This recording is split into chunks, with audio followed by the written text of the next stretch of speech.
فرما رہے ہیں کہ جب آقا صلی اللہ علیہ وسلم معراج کے لیے تشریف لے جا رہے تھے تو یہ ماحول تھا کہ اتار کر ان کے رخ کا صدقہ یہ نور کا بٹ رہا تھا بارہ، کہ نور اس قدر چھایا ہوا تھا، اس قدر برس رہا تھا کہ آلس فرما کہ نور کا بارہ بٹ رہا تھا۔ تو اسی کو فرما رہے ہیں کہ ہر کوئی اپنا حصہ لے رہا تھا، تو کون کون حصہ لے رہا تھا وہ بیان فرما رہے ہیں کہ اتار کر ان کے رخ کا صدقہ یہ نور کا بٹ رہا تھا بارہ، کہ چاند سورج مچل مچل کر جبی کی خیرات مانگ رہے تھے۔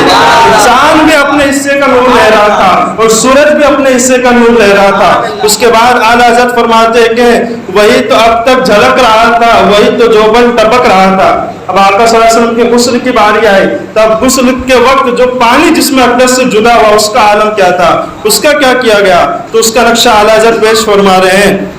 کہ وہی تو اب تک جھلک رہا تھا، وہی تو جوبن ٹپک رہا تھا، نہانے میں جو گرا تھا پانی کٹورے تاروں نے بھر لیے تھے۔ آج کل ہم جو دیکھتے ہیں تاروں میں جو چمک موجود ہے یہ آقا صلی اللہ علیہ وسلم کے غسل سے گرے ہوئے پانی کی برکت ہے کہ اسی کی وجہ سے وہ چمک رہے ہیں۔ تو تاروں نے بھی اپنا حصہ لے لیا۔ اب آقا صلی اللہ علیہ وسلم کے غسل کے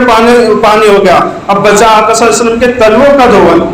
کہہ سبحان اللہ۔